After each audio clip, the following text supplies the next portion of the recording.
Dear student, आज मैं class 12th का जो हिंदी बुक है जिसका नाम आरोह है, उस आरोह बुक का जो गद्य खंड का दूसरा चैप्टर जैनेन्द्र कुमार द्वारा लिखा गया है बाजार दर्शन, उसके तीसरे भाग के बारे में चर्चा करूंगा।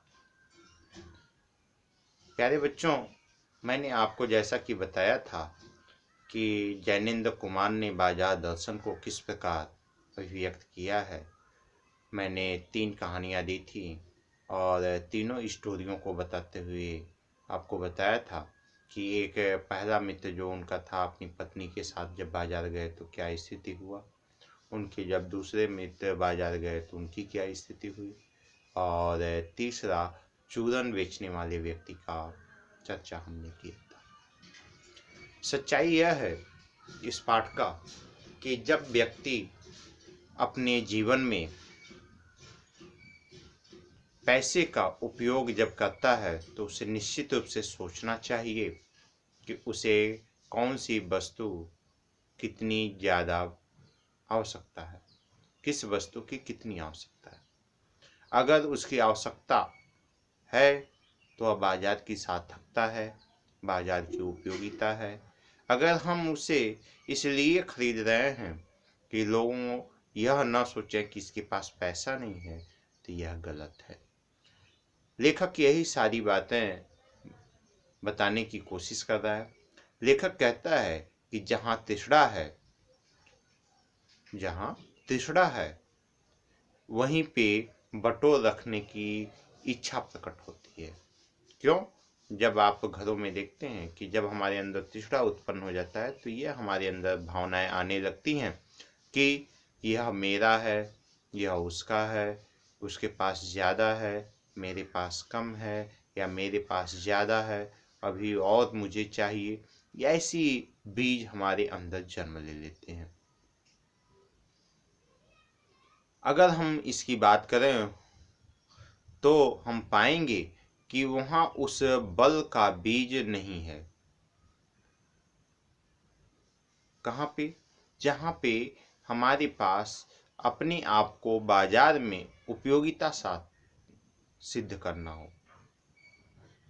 संचय की तृष्णा और वैभव की चाह में हर व्यक्ति निर्बलता को ही प्रमाणित करता है।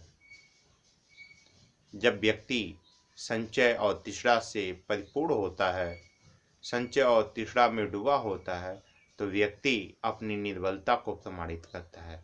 वह क्यों अपनी निर्बलता को प्रमाणित करता है? इसका कारण यह है कि वह यह नहीं समझ पाता है कि उसे क्या लेना है, क्या नहीं लेना है। उसे हर चीज़ लेने योग्य दिखता है।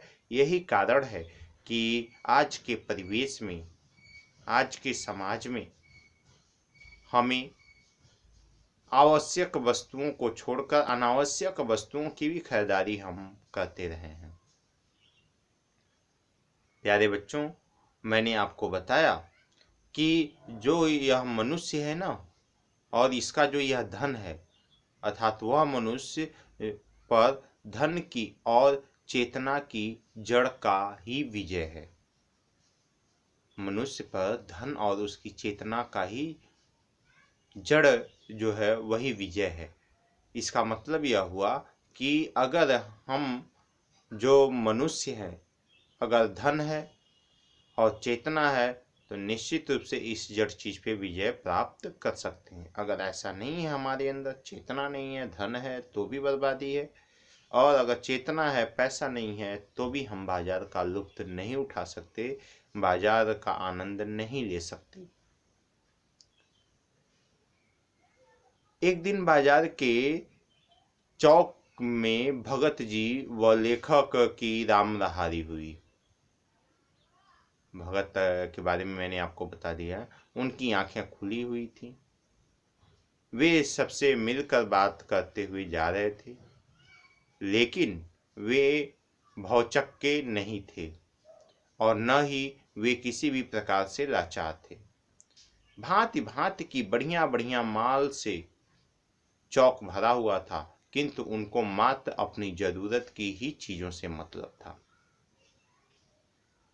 किंतु उनको मात्र अपनी चीज़ों की जो ज़रूरत थी उसी की आवश्यकता थी।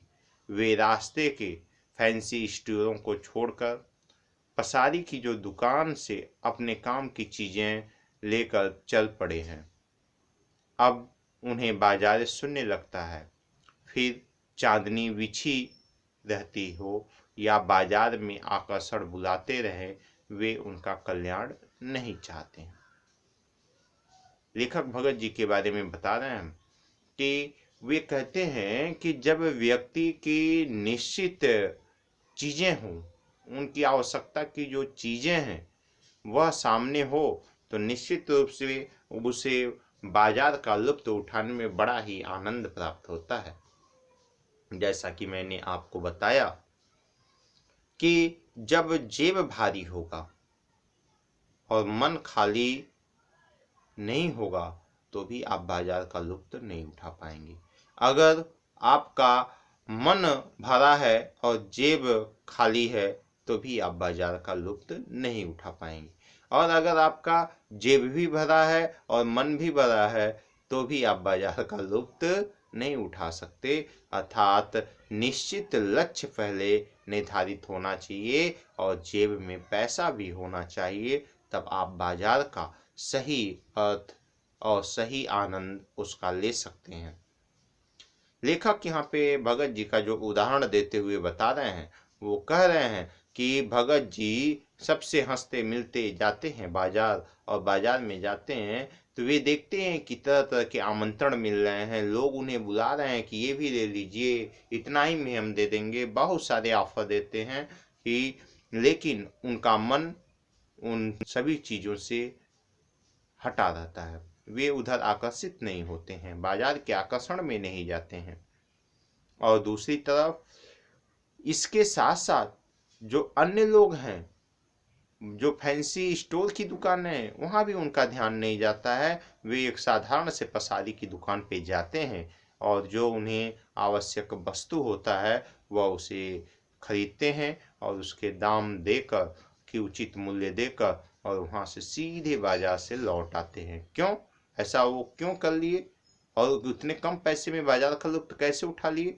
क्योंकि वे, उनका जो मूल लक्ष्य था कि आवश्यकता किस चीज की है, हमें आवश्यकता, इच्छा नहीं, आवश्यकता। जब व्यक्ति की आवश्यकता निश्चित होगी तब व्यक्ति अपने कार्य को अच्छे से बेहतर ढंग से कर सकता है। लेकिन अगर उसकी आवश्यकता अगर इच्छा बन गई तो वह उसे दुख ही देगा। बगैर दुख का वह अपने जिंदगी में गुजारा नहीं कर पाएगा। यही सारी बातें लेखक समझाने की कोशिश कर रहे हैं। लेखक का मानना है कि बाजार की सार्थकता तो मनुष्य ही है और उसकी सार्थकता को मनुष्य ही देता है। क्योंकि बाजार किसके लिए? जानवरों के लिए नहीं। बाजार किसके? पक्षियों के लिए नहीं। बाजार किसके? प्रकृति के लिए नहीं। बाजार की आवश्यकता मनुष्य को है और मनुष्य ही उसकी सार्थकता को सिद्ध करेगा। और मनुष्य को जिस चीज की जितनी ज्यादा आवश्यकता होगी, बाजार की सार्थकता उतना ही ज्यादा होगी।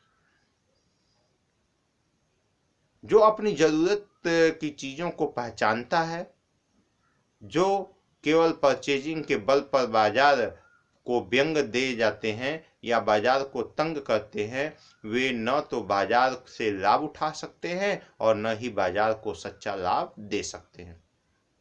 जैसे हमारे पास बहुत पैसा है तो हम गए और बाजार की जो भी चीजें दिखी, सड़ा गला पका या अच्छा बुरा, उसका कोई उपयोगिता हमारे जीवन में नहीं है, पर हमने खरीद लिया। तो जब हम उस चीज को खरीदेंगे तो जहां उत्पादन क्षमता उसकी है वो भी कम होगी, क्योंकि खपत ज्यादा है। ऐसी हर व्यक्ति करेगा तो जिसको आवश्यकता है उसको नहीं मिल पाएगा, उसे महंगे दाम पे मिलेगा, और जिसके पास उसकी कोई उपयोगिता नहीं है वह उसका उपयोग भी नहीं करेगा। खरीद के तो लाया लेकिन उपयोग नहीं किया और उसे इधर उधर फेंक दिया, नष्ट कर दिया। ऐसे लोग बाजार की सार्थकता को सिद्ध नहीं कर पाते।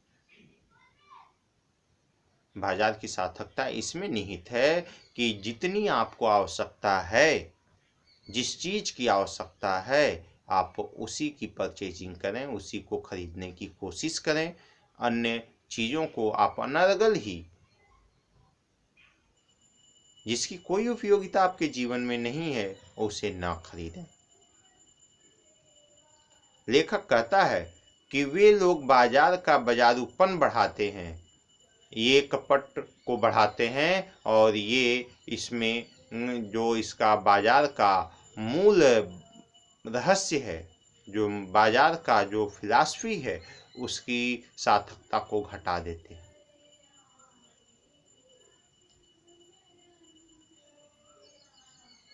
बाजार में केवल ग्राहक और बेचने वाला ही बच जाता है, बाकी कोई नहीं होता। वे एक दूसरे को ठगने के लिए ही प्रेरित करते हैं, एक दूसरे को ठगने की कोशिश करते हैं। ग्राहक सोचता है कि हम कितना ज़्यादा दुकानदार को ठग सकें, और दुकानदार चाहता है कि हम ग्राहक को कितना ज़्यादा ठग सकें। ग्राहक दुकानदार को ठगता है और दुकानदार ग्राहक को ठगता है। ऐसे बाजारों में व्यापार नहीं, शोषण होता है। ये बाजार नहीं है, शोषण है, जहाँ हमारे अंदर 1 रुपये की सामान हमने खरीद के लाया और उसे 10 रुपये में बेच रहे हैं। क्या नहीं, तो मैं तो ये क्या है, बाजार का नियम है? नहीं, बाजार का ये नियम नहीं है कि आपने 1 रुपये का सामान ला के 10 रुपये में बेचा। और दुकानदार ये 10 रुपये के सामान को 1 रुपये दे के लेना चाहता है, 1 रुपये में दे के ले रहा है। ये भी सार्थकता नहीं है, क्योंकि इसमें हानि है दोनों तरह से। ऐसे में यह बाजार नहीं, बाजार का शोषण है। उदाहरण के लिए, एक किसान दिन भर मेहनत करता है, कई महीने फसल को सुरक्षित रखता है, तब जाके उसको हम पाते हैं कि समाज में जो चीज़ें हैं वह निश्चित रूप से हमारे लिए बहुत ही उपयोगी हैं, और इस उपयोगिता के कारण ही हम समाज में, राष्ट्र में, अपने जीवन में हम उसका बेहतर उपयोग कर सकते हैं।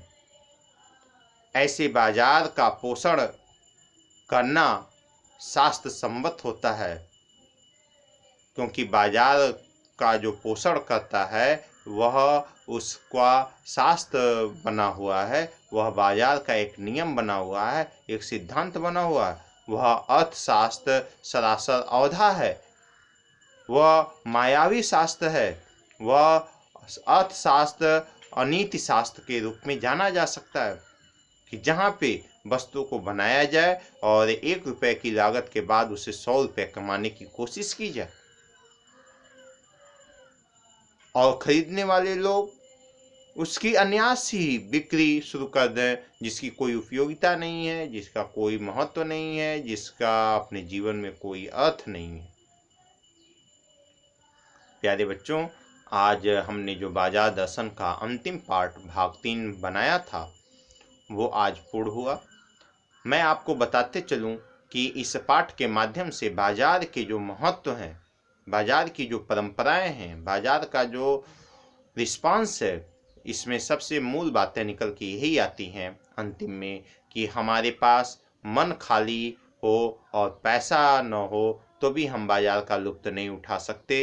अगर मन खाली हो और पैसा न हो तो भी बाजार का लुत्फ नहीं उठाया, अर्थात हर परिस्थितियों में हम बाजार का आनंद नहीं उठा सकते।